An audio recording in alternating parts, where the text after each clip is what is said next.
What's up everyone, welcome back to the channel.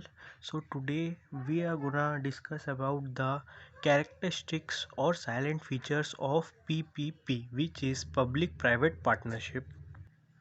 तो सबसे पहला हमारा कैरेक्टरिस्टिक क्या है कि contract between government and private sector. इसका मतलब क्या है कि ये कॉन्ट्रैक्ट है गवर्नमेंट और प्राइवेट सेक्टर के बीच में।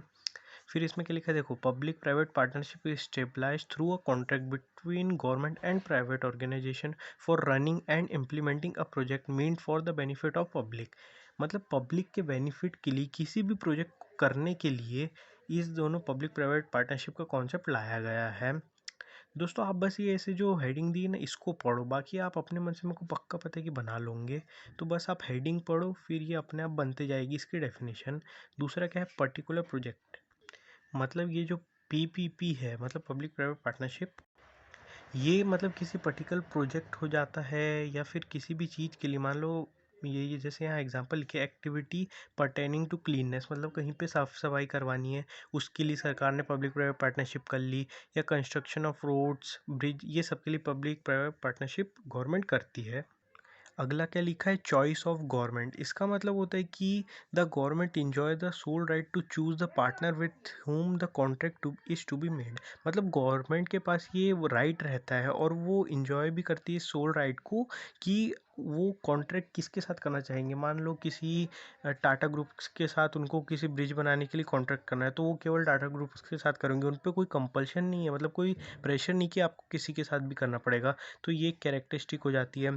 फिर पेमेंट सिस्टम, मतलब गवर्नमेंट के पास इतने पेमेंट सिस्टम रहते हैं, वो कैसे भी दे सकती है। Means by grant in aid to cover a part of project cost, मतलब कुछ पार्ट दे देगी।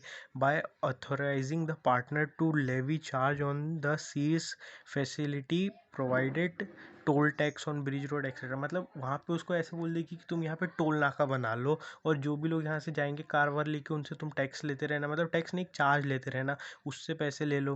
Bye making payment assessing the work in process, मतलब जैसे जैसे काम होते जाएगा वैसे वैसे उसको पेमेंट करते जाएगी। By making payment through periodic instalment, मतलब मान लो उनने 3 साल का इंस्टॉलमेंट बता दिया, हर महीने ऐसे 1-1 करोड़ जितने भी, मतलब जितने की भी डील होगी उस हिसाब से दे दे। ये गवर्नमेंट के पास पेमेंट सिस्टम रहते हैं। फिर एक और कैरेक्टरिस्टिक रहता है कि एक्टिव इन्वॉल्वमेंट ऑफ गवर्नमेंट, मतलब गवर्नमेंट का जो रहेगा ना उसका एक्टिव इन्वॉल्वमेंट चाहिए through out the cycle of the project. फिर आता है रिस्पॉन्सिबिलिटी ऑफ प्राइवेट सेक्टर। अब जैसे पब्लिक प्राइवेट पार्टनरशिप कर रहे हैं तो प्राइवेट सेक्टर की भी रिस्पॉन्सिबिलिटी रहेगी प्रोजेक्ट को देखने के लिए।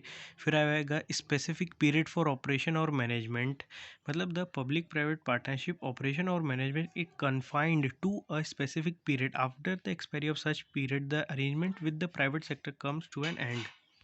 इसका मतलब होता है कि जो पब्लिक प्राइवेट पार्टनरशिप होती है नहीं केवल स्पेसिफिक प्रोजेक्ट के लिए या फिर किसी स्पेसिफिक टाइम के लिए होती है कि 1 साल के लिए होगी, फिर वो जो प्रोजेक्ट खत्म हो जाएगा तब बंद कर देंगे पार्टनर, मतलब खत्म हो जाएगी वो।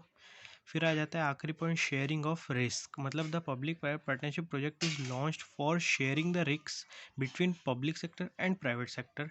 मतलब ये बनाई इसीलिए गई है ताकि रिस्क शेयर हो जाए पब्लिक सेक्टर और प्राइवेट सेक्टर के बीच में। So this was the characteristics of public and private sector.